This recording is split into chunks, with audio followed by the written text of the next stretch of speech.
Bienvenidos a todos a este encuentro del ciclo webinar en el cual estamos conduciendo los miércoles.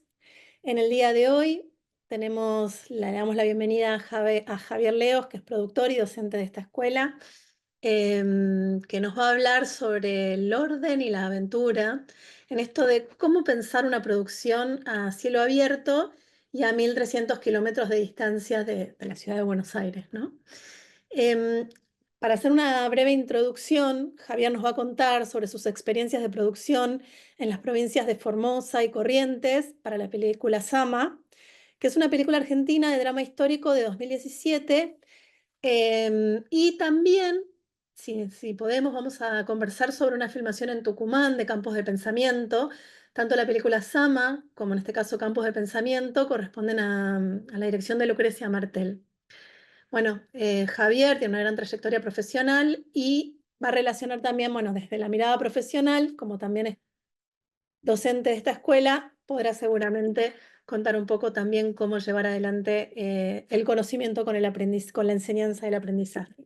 Bueno, Javier, ahora sí, ya hecha esta introducción, gracias por estar acá, bienvenido a este webinar y bueno, bienvenidos a todos. Javier. Bueno, siguen entrando, pero mientras tanto te consulto y vamos entrando en tema. ¿Qué es esto de pensar una producción a cielo abierto y a 1.300 kilómetros de distancia? ¿Cómo es? Hola a todos, buenas tardes. Gracias por el espacio. Siempre hablar de cine y de producciones, más en estos momentos, hay que, hay que militar esta parte.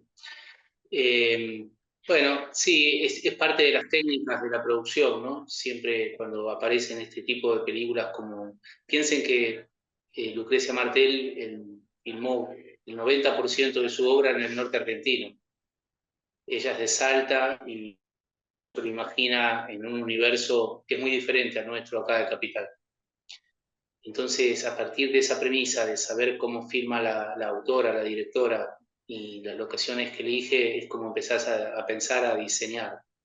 Siempre partimos desde la producción por los viejos principios que fundaron el cine, partiendo que la principal amenaza de la producción de un rodaje siempre es la amenaza del cielo abierto, que es la amenaza de la lluvia, básicamente, porque o no te permite prender faroles o te condiciona el rodaje.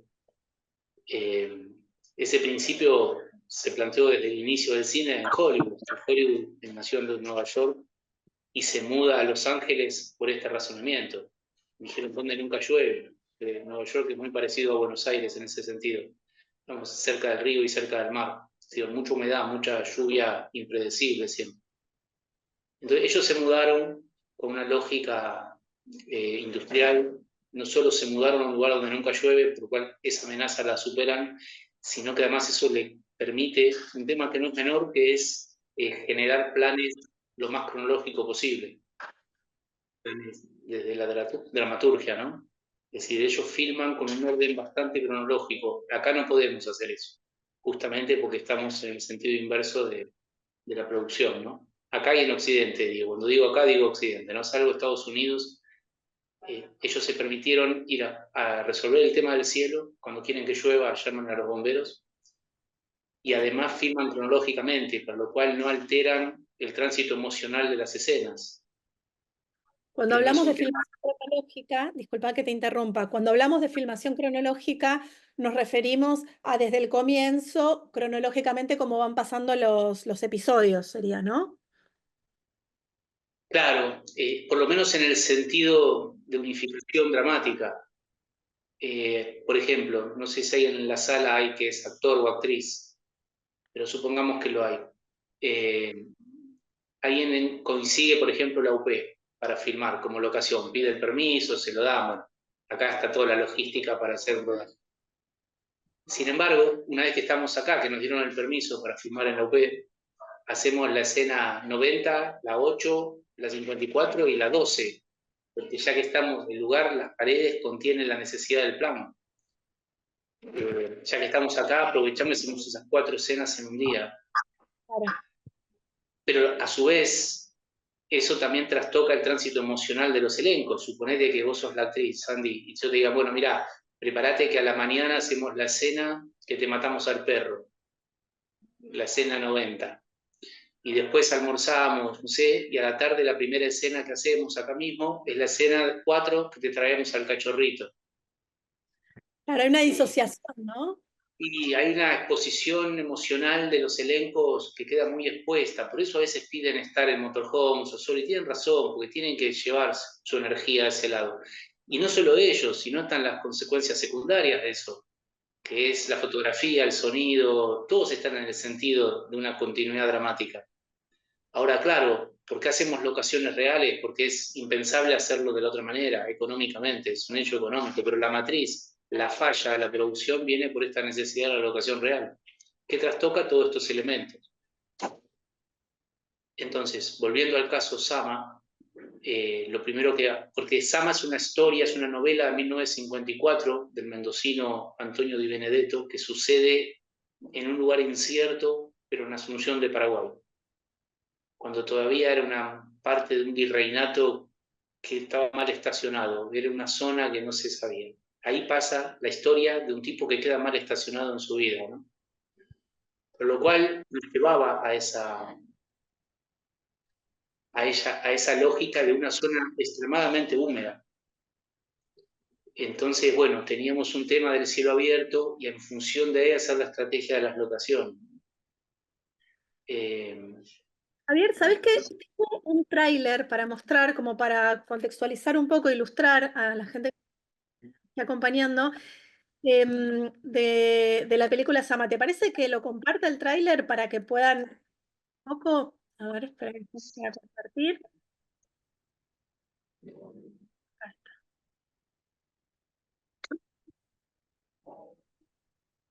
La mía, mi marca.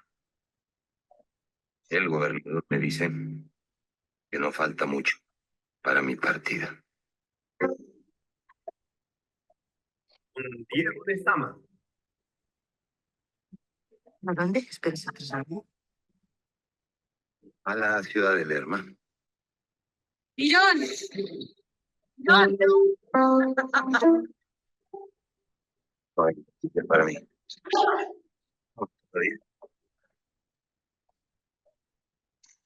Sama para Diego de Sama.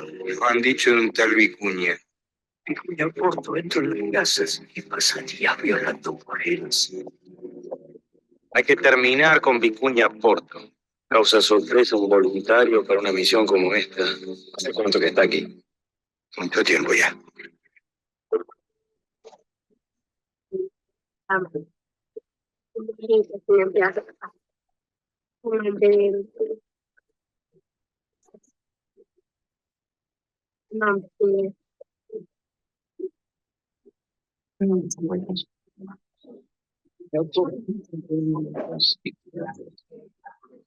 La mía, mi marca.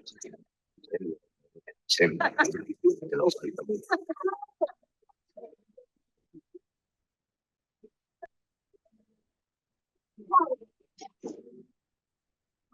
Increíble. Bueno, a ver, ahí se... Ah, ¿no? No sé. Ahí se dejó de ver. No, perdón. Ahí está. ¿Esto dónde se filmó, Javier? Bueno, Sama es un plan de rodaje de 10 semanas. Siempre en términos de producción, el equivalente al rodaje es el equivalente de la preproducción. Si estás en esa zona. En este caso fue un poquito más, pero en realidad el equipo grande entra 10 semanas antes. 10 semanas de rodaje donde se hizo un orden inverso cronológico respecto al plan. Entonces las primeras 2 semanas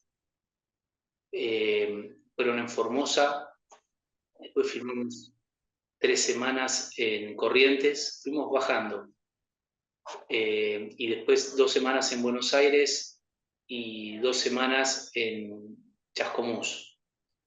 Y la última semana, la 10ª, volvimos a Formosa, pero en segunda unidad, porque ya fuimos al interior profundo de Formosa, que es el final de la película.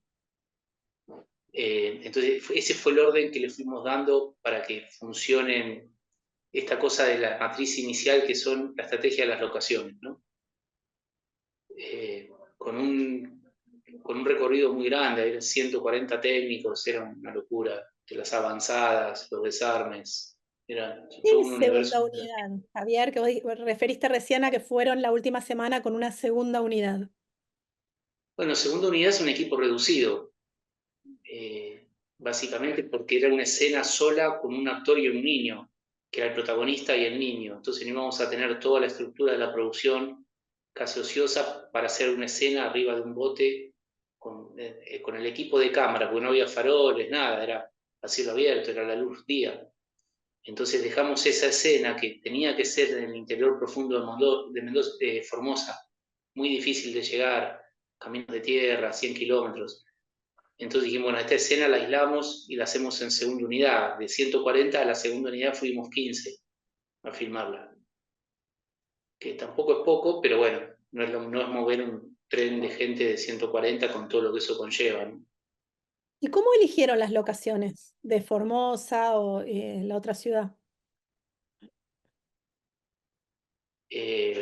Bueno, las locaciones se van pautando, un poco la naturaleza de la novela te va llevando a ese lugar, a esa zona. Había que hacerlo de este lado de la frontera porque el tema de la logística, los bancos, todo el sistema del Inca, digo, no, si bien la historia pasa en Asunción de Paraguay, la pusimos de este lado de Formosa, la geografía es la misma.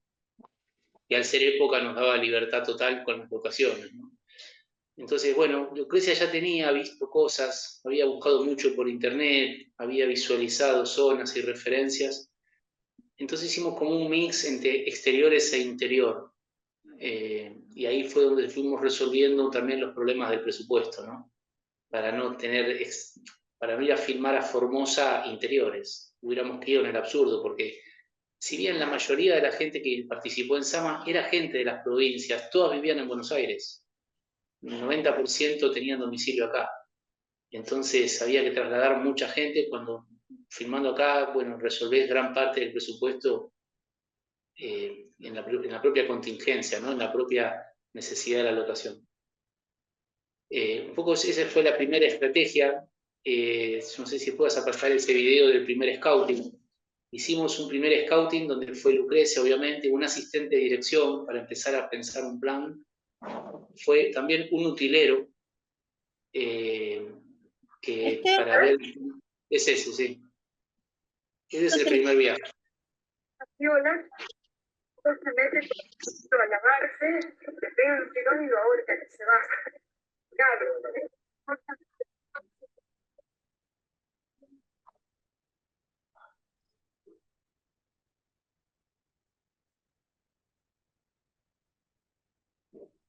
este es el primer scouting que realizaron. Claro, ese es el primer scouting donde fuimos tomando las dimensiones de la película, ¿no? Sabíamos los recorridos, las locaciones, ahí estamos sobre el río Paraná, esto es en un lugar en un pueblito muy chico sobre el Paraná, en Corrientes, al sur de la ciudad de Corrientes, que queda empedrado. Bueno, fuimos tomando un poco las métricas, porque una cosa es pensar una película y otra cosa es el músculo que la traslada. Pensá que nuestra parte de producción, que es la parte invisible de una película, pero es donde te das el contexto para que la directora o el director llegue al rodaje en condiciones artísticas. Nosotros no podemos perder un día, no podemos perder una hora, porque una hora multiplicada por 100 personas es un universo enorme económico. Entonces vamos buscando todos los contextos para que esas condiciones respondan a una productividad, ¿no? Y que el tiempo se utilice para la parte artística. Siempre decimos, la dirección es de la cámara hacia adelante, la producción es de la cámara para atrás. Digo, la cámara sería la frontera pero como si nos pusiéramos enfrentados, ¿no? Y a su vez, atrás de la dirección, que ella mira hacia adelante, está todo el elenco y todo el equipo técnico y artístico, y atrás de la producción, como se haría una fila, el productor sería el representante del público en este caso. Y ahí es donde se trata de equilibrar un criterio, ¿no? ¿Y qué desafíos logísticos tuvieron al estar en estas locaciones? básicamente lo que teníamos que chequear primero es el alcance en esa época, porque después se cambió un poco la lógica de los sindicatos. Era un poco hasta dónde llegaban las exigencias sindicales de una actividad como el cine, que intervienen 6 sindicatos todos los días, cada uno con su propio plan de convenio colectivo de trabajo, no con sus normas laborales. Un poco era investigar eso, ver un poco también la red de bancos. Qué tipo de banco para generar una logística económica que nos soporte, y después ver lo que es la logística normal, que es, bueno, hotelería, movilidad, todo eso. Bueno, a partir de ahí había que llevar a todo el mundo allá y ya llegar con un plan determinado. Es muy poca la gente en un rodaje que sabe lo que hay que hacer. Cada uno fragmenta en su área. Entonces éramos 3 o 4 que teníamos claro el plan y cómo lo hacíamos, y los 4 nos sentamos a hacerlo. De momentos uno de los 4 a mí me decían, che, no sé dónde estoy parada, me decía a veces Lucre, porque estamos con un plan que, viste. Pero de todas maneras estaba Fabiana, que era la socia de Lucrecia, que era la asistente de dirección también, y bueno, y contuvo mucho ese universo, y tenía muy claro qué se hacía y qué no se hacía. 10 semanas hoy para un rodaje es muy ambicioso, hoy ya no hay películas que se piensen con ese volumen. ¿Ese volumen de tiempo? Sí, de tiempo y de dinero, ¿no? Pensá que son películas. Lo más caro, para pasar una cuestión de económica, lo más caro del cine puede extenderse al audiovisual, pero digamos el cine puede ser el caso que estamos hablando. Lo más caro es tener tiempo de rodaje, porque es la multiplicidad de un montón de gente que participa y hay que tratar de pasar todo por una lente que es la que filma la historia. Ese tiempo es carísimo. Lo segundo más caro, que también aplica para el cinema, son los extras. Tener extras es uno de los que más impacta. Y lo tercero más caro, por decir, es el área de escenografía. Pero no porque sea cara en sí misma, sino porque impacta muchas áreas que son otras áreas, locaciones, movilidad, las avanzadas, los desarmes. Escenografía se mete en muchas otras áreas, entonces ahí no hay una contención muy fuerte, siempre pasa. Bueno, Sama le pegaba a todas. Mucho tiempo, muchos extras, mucho arte porque era la época. Había que tener una ecuación muy fuerte de eso. Pero nosotros teníamos el tiempo de la preproducción y antes también. Yo empecé 6 meses antes de todo. Con lo cual teníamos un tiempo para pensar. ¿Los extras eran locales, eran de la región o otros se Sí. trasladaron desde Buenos Aires? Eran locales. Sí, eran locales. Algunos tuvieron continuidad y fueron de Formosa a Corrientes. Algunos vino a Buenos Aires, pero 2 o 3 a Buenos Aires, solo por cuestiones de continuidad. La gran mayoría. Y también había muchos actores locales, de personajes a bolo, personajes menores. Tratábamos de concentrar para no pagar los desarraigos y todo eso, ¿no? Todo el mundo quiere filmar películas, el tema es que nadie sabe cómo. Claro. Y en el cómo hay una maquinaria económica que hay que tenerla en cuenta, porque si fuera tan fácil todo el mundo filmaría sus películas. Y llegar a ciertos niveles de producción. En Argentina Sama es muy ambiciosa, a nivel mundial, en Estados Unidos no. Allá se filma con un piso económico muchísimo más alto, ¿no? Pero bueno, una cuestión de distribución. Nos hablabas de cronología. ¿Cómo fue la cronología de filmación en cuanto al relato de la historia y la cronología de filmación de Sama? Bueno, en realidad lo que se hizo es una inversión. Lo digo en general, digo cualquier persona que esté escuchando y quiera hacer una pregunta, que la haga, así vamos despejando también como surjan, no sé cómo es la lógica. Sí, en general lo que hacemos es dejar las preguntas para el final, pero si querés, si las quieren ir No, realizando ahora, como eso lo podemos manejar, no hay problema. como vos digas. No, yo digo porque a veces uno por no decirla se la guarda y después al final ya pasó, como vos prefieras, para mí es lo mismo. Dale. Sama pasó lo siguiente, la lógica que planteábamos en producción nosotros, en el diseño nuestro de producción, el desglose de producción para poder presupuestar lo hacemos a partir de las locaciones. por esta lógica de agrupar escenas en locaciones. Nuestra propuesta era empezar por el final, invertir la cronología, empezar por el final que era en Formosa e ir bajando hacia Buenos Aires. Lucrecia y Fabiana, que era la asistente de dirección, querían todo lo contrario, querían filmar en continuidad, de menor a mayor. Y fue una discusión que nos llevó un par de semanas porque yo no lo hacía por una cuestión artística, sino económica. Era la forma de poner en presupuesto una película, no había otra forma. Y quien definió esa discusión, increíblemente, para sorpresa de todos, fue el protagonista. Que como Lucrecia, sí, en un Zoom, en esa época era el Skype, el protagonista es mexicano, charlando en una preproducción de cosas antes de que él venga. Lucrecia le comenta al pasar que teníamos esta discusión, que no nos podíamos poner de acuerdo en el orden del plan, que yo quería empezar por el final y ellos querían empezar más cronológico.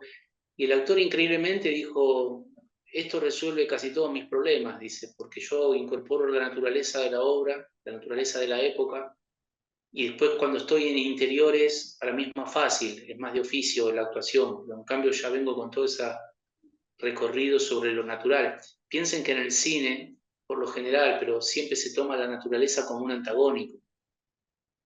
Bueno, miren lo que está pasando ahora en Miami en este momento, ¿no? Digo, la naturaleza siempre es como de derecha, siempre es como una fuerza antagónica e irrefrenable. Y en el cine funciona con mucha eficacia, ¿no? El agua, el viento, la lluvia, el sol, todo te supera.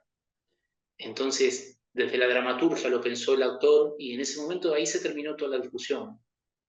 Lucrecia y Fabiana dijeron, ok, nos parece, si a vos te parece bien, nosotros vamos en ese sentido. Y finalmente terminaron, un día me dijeron al final, me dijeron, menos mal que se te ocurrió esto porque ahora volver allá sería imposible. El cansancio acumulado de los rodajes te va ganando. El cansancio es nuestro gran enemigo, hace que personas se sientan excluidas, que digan pavadas, que contesten mal, a todos nos pasa. Pero el cansancio es un gran enemigo de la convivencia, ¿no? Sí, y entiendo más con esto que vos comentabas de la necesidad de estar a la intemperie, en un clima natural, digamos, en contacto con la naturaleza, que obviamente uno lo ve en las imágenes que vimos. Si querés comparto algunas otras fotos, em, a ver qué tenemos acá, para ver cuando hablamos de estar filmando ahí, a qué se refiere, ¿no? A estos entornos naturales, con lo que vos decís, cómo el actor se empapaba, bueno, esto ya es en escena, pero cómo se empapaba de esta naturaleza, cómo se sentía viviendo en estos lugares, asumiendo el rol del personaje. ¿Esto dónde es, Javier? Esto es en Tucumán, esta es la que estamos haciendo ahora. Ah, esto es el documental. Sí, esto es en pleno Tucumán, en el norte de Tucumán, en una comunidad originaria, y es toda esta zona de donde estamos, que también acceder ahí es muy complicado, hay todo un montón de elementos que tenemos que ir pensando, porque la naturaleza del espacio está buenísima, pero el músculo de llegar ahí es un tema que no nos tenemos que pisar. Por suerte con Lucrecia tenemos la misma edad, nos conocemos hace muchos años.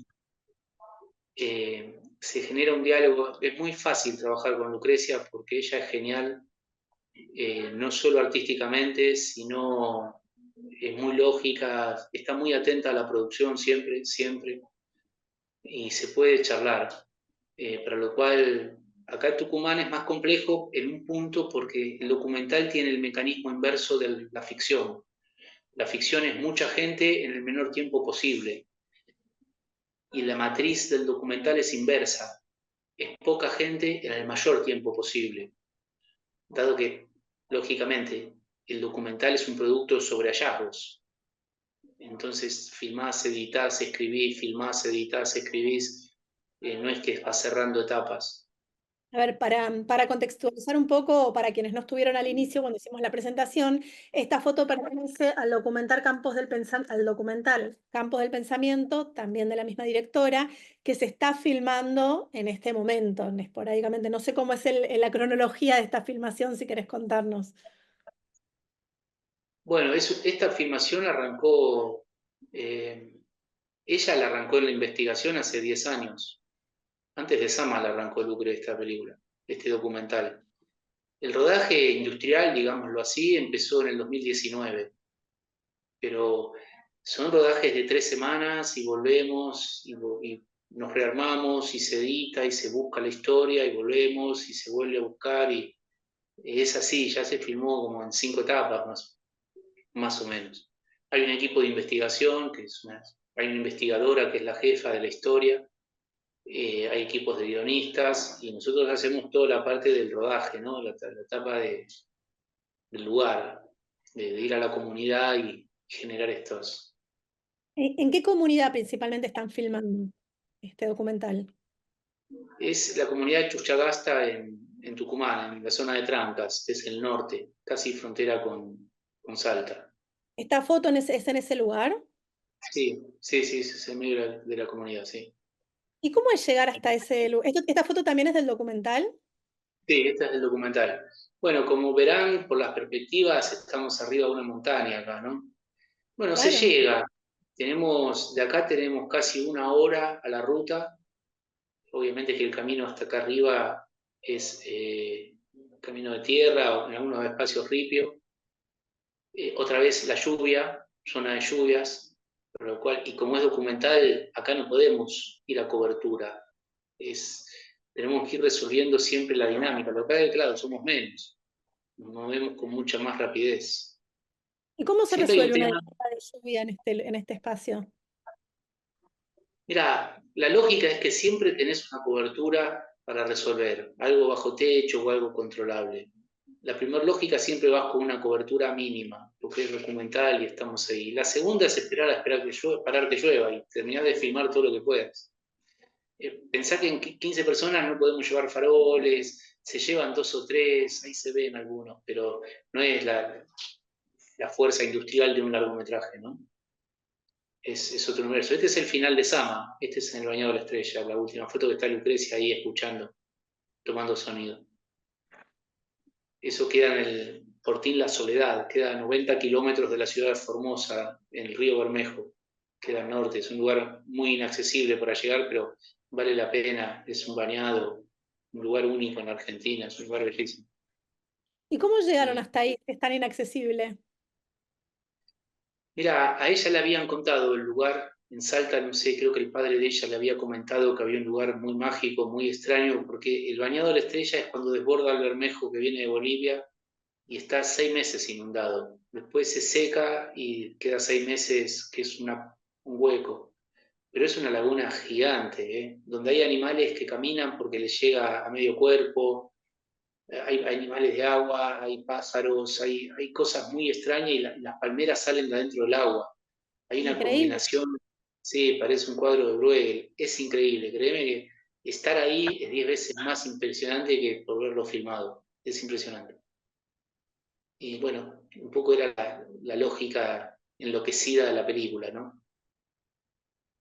Y ella le Pero, contaron de ese lugar y se trasladó hacia allá y con todo el equipo de filmación o fueron personas. no, ella fue antes una vez, había ido con una de sus hermanas, con un auto, se habían mandado solas hasta ahí, y después me lo comentó y yo dije, che, es muy inaccesible, bueno, pero era el final y había que respetarlo, entonces dijimos, habíamos pensado llegar con un helicóptero, haciendo un acuerdo ahí, pero también era muy complicado eso, y al final se nos ocurrió esto de la segunda unidad, que era la solución lógica, que, que era que era un tema de continuidad, pero bueno, se resolvió con la gente de maquillaje, la continuidad de la barba de Sama y todo eso, y se volvió en segunda unidad en realidad. Y fue lo que había que hacer, y bueno, llegamos con 2 camionetas y llevamos toda una infraestructura mínima, pero bueno, resolvimos. En ese lugar viven 20 familias, ahí a la vera de esa laguna.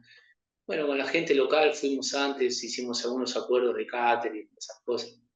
Y bueno, siempre aunque parezca un tema menor, el catering y los baños es un problema en los rodajes, ¿viste? Porque genera cierta incomodidad, genera lo personal, ¿no? Y en segundo plano los hoteles, porque uno se va adaptando a los hoteles que existen también, no es que hay buenos hoteles en todos lados. Entonces, bueno, hay una cuestión por eso yo digo, esto es orden y aventura, ¿no? Hay una parte que es de orden, que uno lo puede planificar, y hay otro abordaje que es de aventura. ¿Y cómo es resolver el catering o los hoteles o los baños en una zona como la de esta última foto, por ejemplo, que ahora la voy a volver a compartir? Sí, de eso se ocupó mucho el jefe de producción, se lo tomó como, bueno, básicamente el catering contratás servicios de catering, tenés que sobrecalcular el tema de la seguridad, de la higiene y todo eso, porque por suerte a mí no me tocó nunca, pero ha habido casos que se ha descompuesto todo un equipo de formación. Eso hay que Ahí es sobrecalcularlo. tremendo. Si todo el equipo se te descompone, estás ahí anclado y no puedes filmar. No, y los juicios que te comes. Tremendo. Además, sí, no, te puede llevar a la ruina. A mí, por suerte, no me pasó. Eso hay que sobrecalcularlo siempre, el tema de la comida. Porque no es una cuestión necesariamente de higiene a veces, sino de cambiar del agua. Hay gente que se acostumbra a ese agua y uno viene con el agua con cloro de Buenos Aires. El cuerpo tiende a defenderse, ¿viste? Y en filmación no dormís en tu casa, no estás con tu familia, estás medio secuestrado por un rodaje que no podés volver cuando vos querés. Filmás de día, filmás de noche, cambiás el sueño, compartís habitación con alguien que ni conocés, compartís el baño. Hay todo un montón de elementos que vos decís, ¿qué tiene que ver eso con la obra? Ahí sí tiene que ver, porque el cine es industrial, es inseparable. No es hacer música o hacer pintura, que es más, dependés de vos mismo. El cine depende de un músculo de producción que ahí lo tiene que pensar. Y que para que funcione lo otro tiene que funcionar esto también.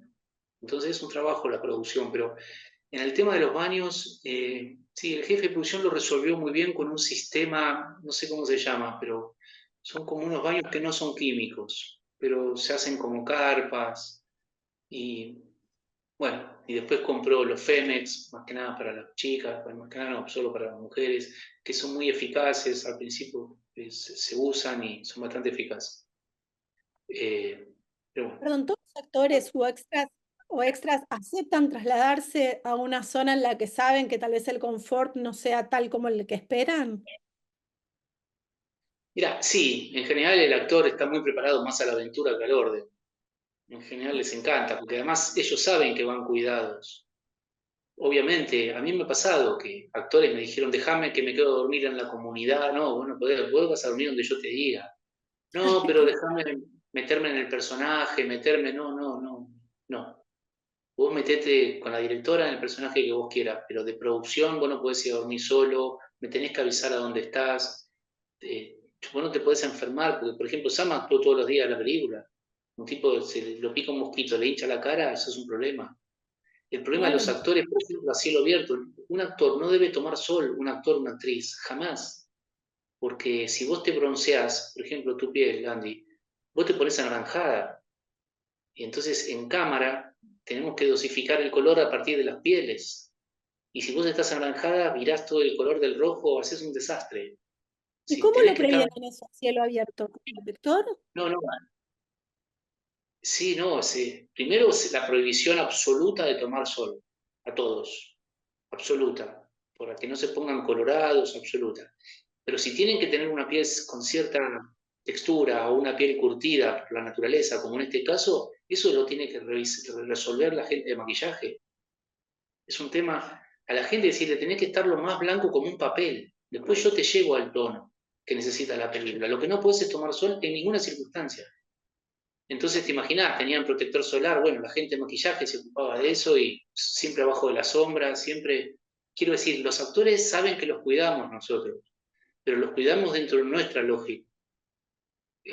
No es que voy a elaborar mi personaje solo, no, que si te llega a pasar algo, me fundiza todo, flaco, tenés que entenderla. Claro. Y nada, y ni siquiera algo grave, te doblas un pie. ¿Qué pasa? En los rodajes pasan esas cosas.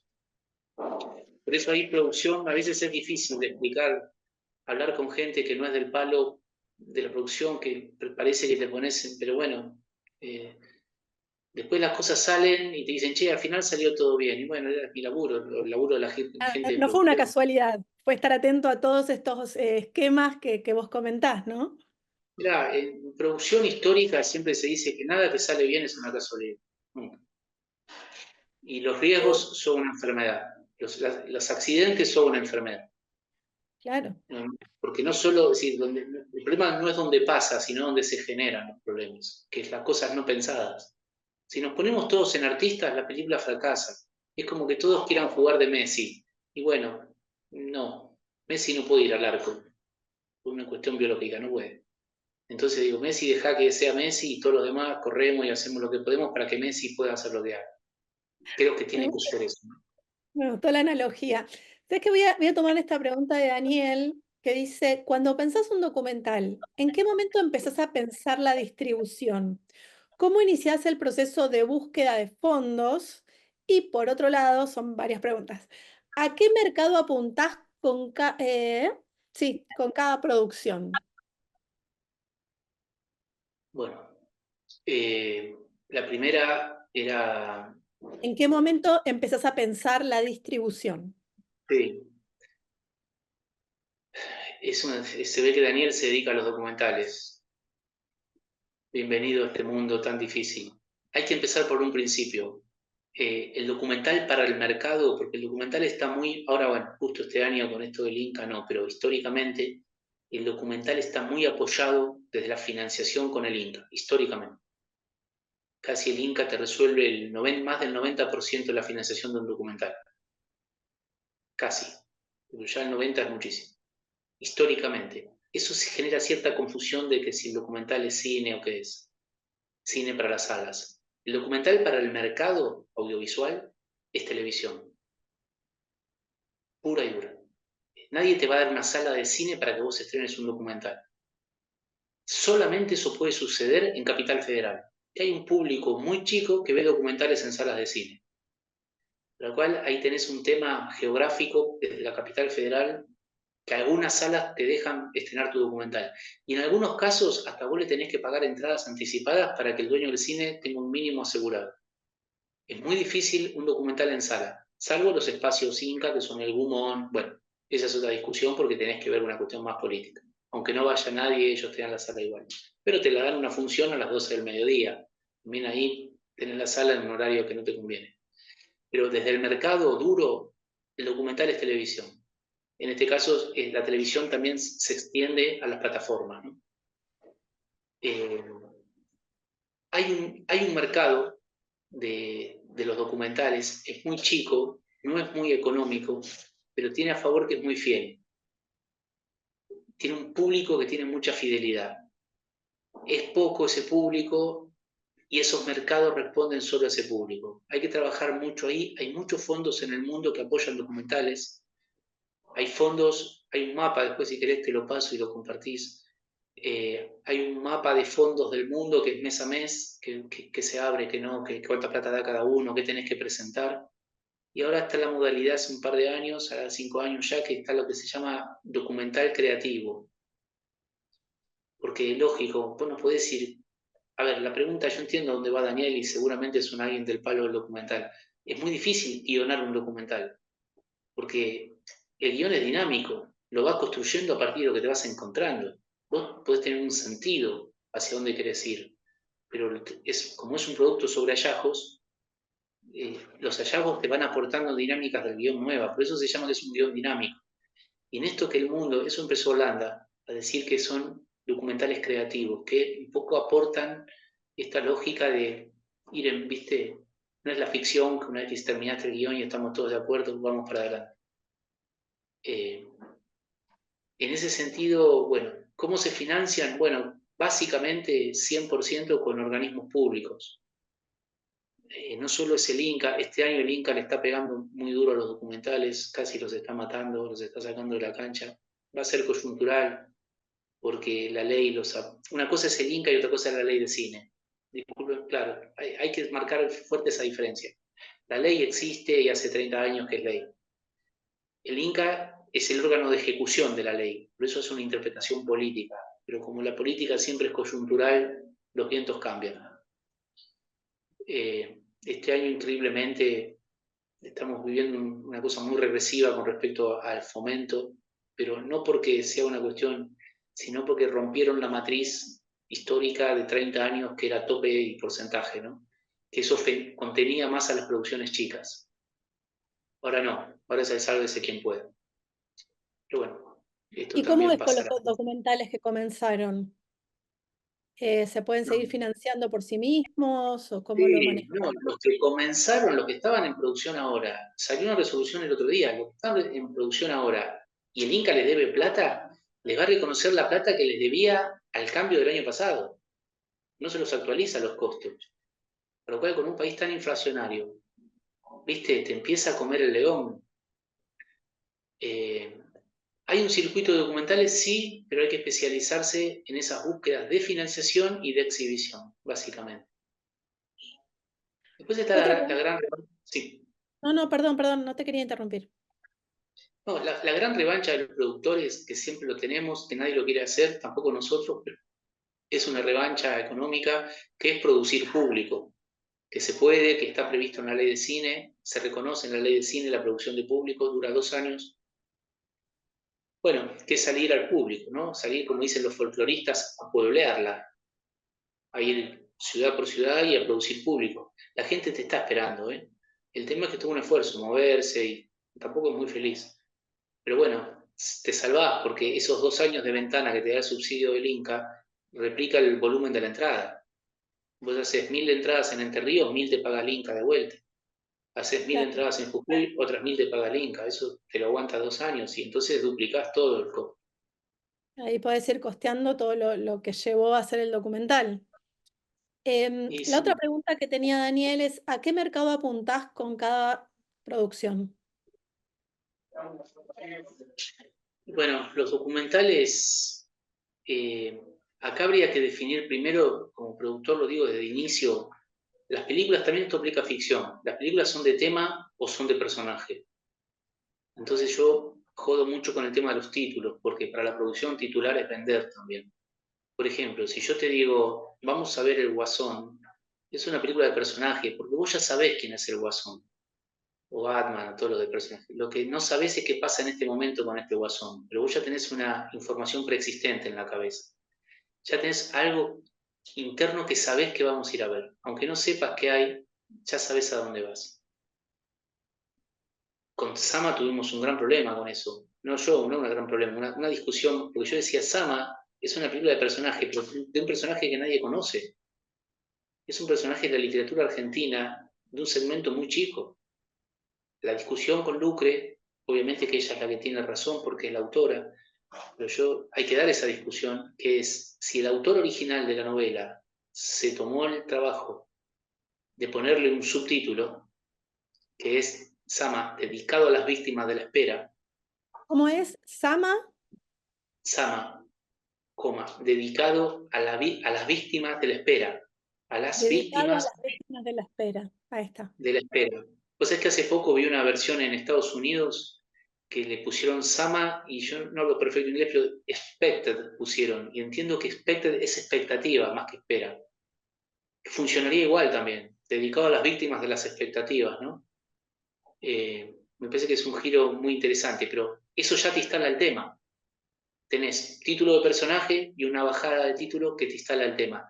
Con esto quiero decir, Daniel, tenés que saber qué querés instalar, qué tema querés instalar. Y si no, tenés que ir a una película de tema, que es, por ejemplo, Durmiendo con el enemigo. Yo te digo, che, vamos a ver Durmiendo con el enemigo y ya te instalé el tema. Los títulos, eh, los títulos no los podemos regalar. Volvemos al tema contrastado con Hollywood. Nosotros no tenemos el músculo económico para hacer la publicidad que instale el tema de una película. Nos tenemos que defender como podamos, y el título es la primera, título y afiche, ¿no? Pensá que un afiche por el colectivo te lo ven 2 millones de personas en Buenos Aires. No puede ser que ese afiche y ese título no convoque por lo menos 20.000 personas, y no te la convoca. Algo pasa, bueno, algo hay que revisar ahí, ¿no? Yo siempre digo, hay una cuestión de egos a veces, el arte y el ego tienen una zona a veces de una frontera complicada. El Pero ego es eso la lo decís falta en de relación al autocrítica. título. ¿Eso lo decís en relación a la elección del título? Bueno, yo trato siempre de respetar la autoría. Obviamente todos discutimos todo, pero siempre el punto final en Argentina y películas tan autorales, siempre es darle la derecha a quien la concibió la película. De todas maneras, hay que dar esa discusión. porque todos creemos lo mejor de la película. Todos pensamos en la misma película, aunque no pensemos las mismas cosas. Creo que ahí es donde se va construyendo un criterio para terminar una película. Las películas no las hace una persona sola, ni tampoco tiene que caer la presión de la crítica sobre una persona. Es muy injusto también. Una película tiene una base de pensamiento muchísimo, que después la síntesis de todo ese pensamiento sea la dirección, me parece perfecto. Pero las críticas tampoco, porque si no los crucifican siempre, ¿viste? Tanto esfuerzo y gente que no pierde nada ni arriesga nada te asesina en un segundo. Pero bueno, estas son las reglas del juego. Por eso digo, Daniel, el principio es pensar si tu obra es de tema o de personaje. Ya ahí empezás a saber a quién se la vas a vender la película. Si yo te digo, hagamos un documental sobre San Martín o Bolívar, bueno, ya sabemos, tenemos un margen educativo ahí para empezar a trabajar. No, hagamos un tema sobre los pueblos originarios de América. Bueno, ya son temas, no son personajes. Creo que esta división es un... Y hasta acá lo único que gastamos es papel y lápiz, cigarrillo y charla. Estas charlas hay que darlas porque no gastamos plata, es lo que hay que pensar. Los primeros pasos marcan un camino. Siempre. Y la obra, para terminar este punto, la obra, yo no creo que una película sea mejor o peor por haber ganado un premio. Los premios sirven para vender, sirven para circular la obra, pero un premio no hace mejor o peor una película. Las películas tienen que ser lo mejor posible dentro de la conciencia. Sí. Y con el tema de esta elección de nombres, nos fuimos un poco del campo abierto, pero está bueno el tema. Se arman los debates y ¿quién tiene la palabra final? Bueno, acá también hay que dar otra discusión, se nos abre otra puerta, pero la voy a hacer muy corta. Más del 50%, digamos el 50%, más del 50% de los productores en Argentina son directores. Son los mismos directores. Es decir, Lucrecia es productora también de Sama. Por ejemplo, Lorena Muñoz es la directora de Gilda. Es la productora mayoritaria de Gilda. Lucrecia no sé si es mayoritaria, creo que al final se terminó acomodando de otra manera el porcentaje, pero digo, Lucrecia es productora de todas sus obras. Lo cual digo, desde lo legal, la última palabra siempre es la producción, porque es el dueño industrial de la película. Desde lo autoral, bueno, hay que discutir las diferencias, pero quiero partir de ese punto. El 50% son los mismos directores, son sus propios productores. Después hay un 20, un 25% que somos quienes venimos de la producción de campo, ¿no? Yo vengo del área de las locaciones y después fui jefe de producción muchos años. Y después hay otro 20, 25%, el otro, que son otros. Por ejemplo, la productora más importante en este momento de Buenos Aires, los dueños, los productores, son 3 directores de fotografía. Nada que ver. O hay gente de sonido, hay mucha gente de guión que produce, hay sonidistas que les va muy bien y producen, hay una directora de arte que le va espectacular y produce, y además hace la dirección de arte de su película. Yo no puedo creer que haga tantas cosas a la vez, pero bueno, les va muy bien. Digo, la producción no es un lugar solo de la producción, el productor es quien asume la responsabilidad de... Pero el título dependerá, el título de la película o el documental quedará dependiendo de ese productor general. Y sí, ¿Será y el que sea? debería. Pensá que los títulos también se aceptan los cambios cuando van a otros países. Por ejemplo, de Lucrecia Martel, La mujer sin cabeza, que se estrenó en Argentina, una gran película. En España se llamó La mujer rubia, porque los distribuidores decían, acá no funciona ese título.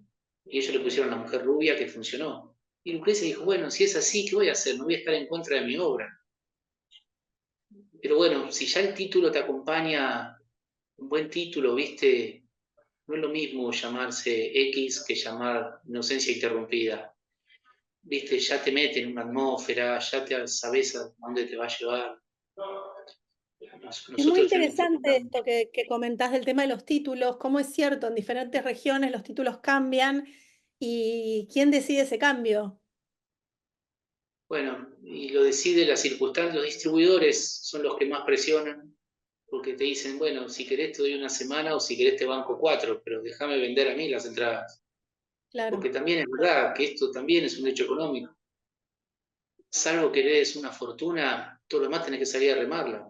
Yo no sé con quién estoy hablando, ni siquiera sé quiénes están atrás del Zoom, pero Si son millonarios, bueno, hay mucha gente, a mí me ha pasado, ¿eh?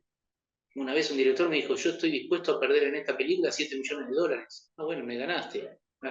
Y los perdió y nunca dijo nada. ¿Eh? Pero bueno, es un caso en miles.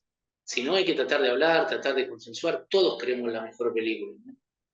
Es más que nada los productores, que además no tenemos la exposición de los festivales y todo eso, pero sí queremos, porque además es lo que nos da continuidad para seguir viviendo de esto. Si querés, te termino lo anterior de los productores. El horizonte mental de un productor es a 5 años. Nuestro compromiso con la obra es económico. Y del director también, de la dirección. Discúlpenme el tema del género, pero soy de otra generación.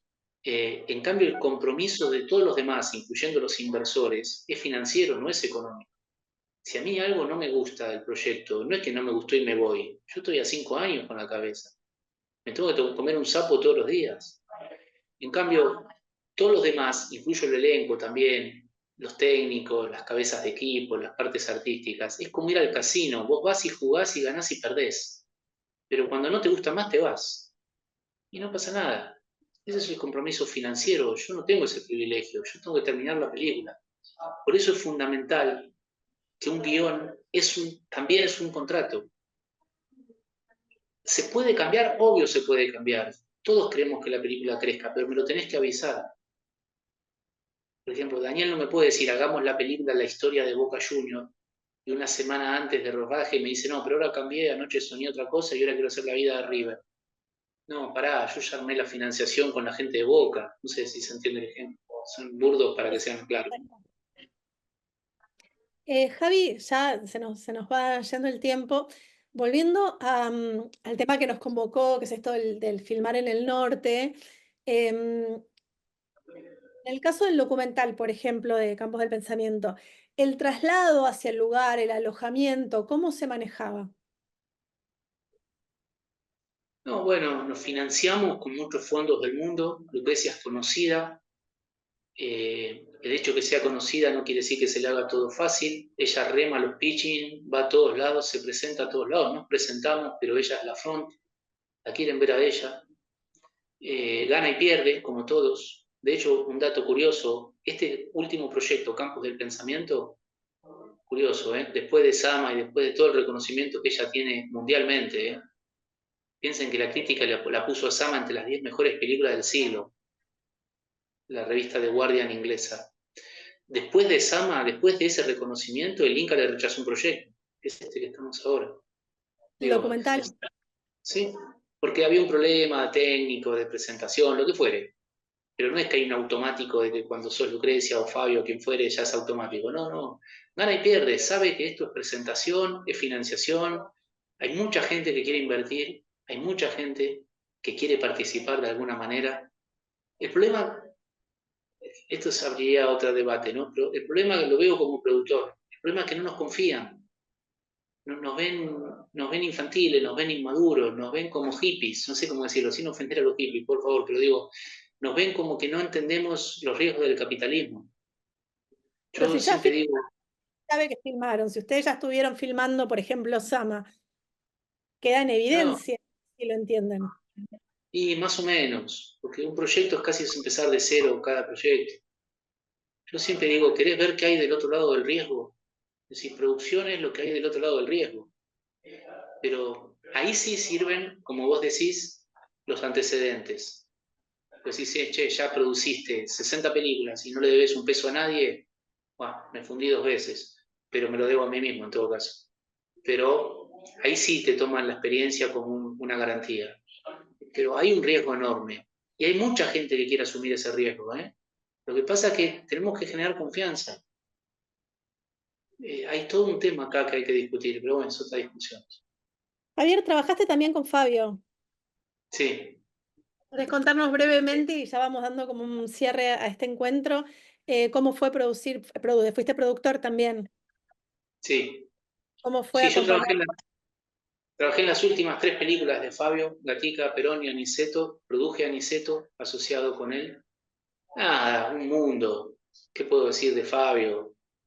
No, igual que Lucre, son seres de luz, son seres, eh, son seres que viven para el cine. No, no hay día, no hay noche, no hay domingo, no hay nada. Son cine sapiens. Son esa evolución que viven Tienes para razón. pensar. Son sin sí.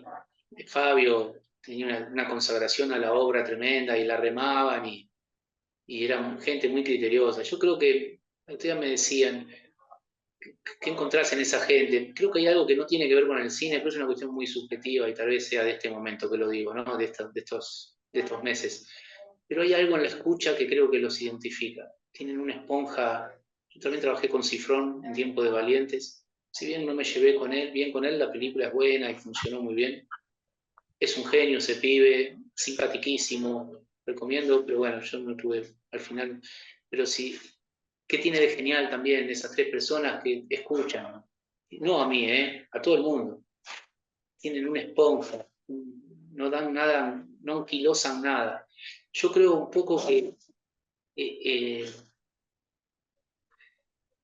esto del ego, ¿no? Que es un virus que nos ataca a todos en esta actividad.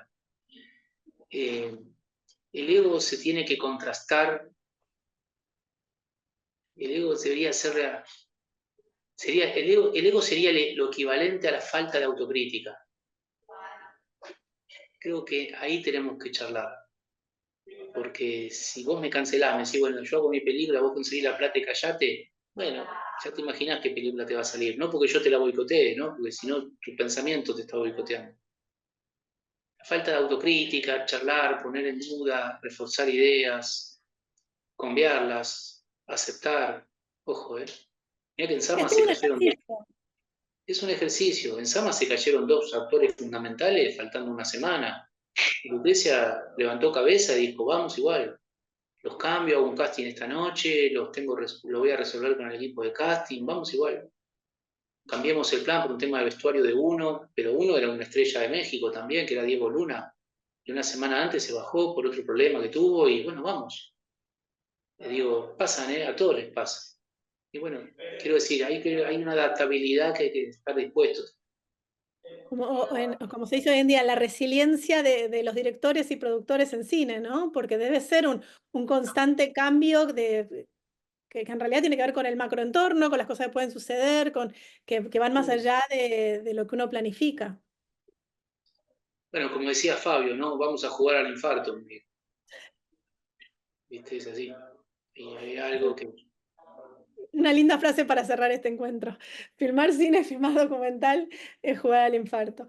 Bueno, Javier, muchas gracias por este tiempo, por compartir tus experiencias, que obviamente son un montón y aportan mucho conocimiento sobre desde filmar a cielo abierto, sobre lo otro. Bueno, ahí Daniel agradeció las respuestas que le diste a sus preguntas. Gracias a vos, Daniel, por preguntar y por abrir el diálogo un poco más. Y bueno, para todos el webinar va a estar subido al espacio de la Facultad de Webinar DC de la Universidad de Palermo. No tenemos fecha, pero va a ser más adelante. Así que lo pueden volver a ver o aquellos que no lo hayan visto, si lo quieren recomendar, lo van a poder ver ahí también. Gracias, Javier, por tu tiempo, gracias a todos y nos veremos en el próximo encuentro.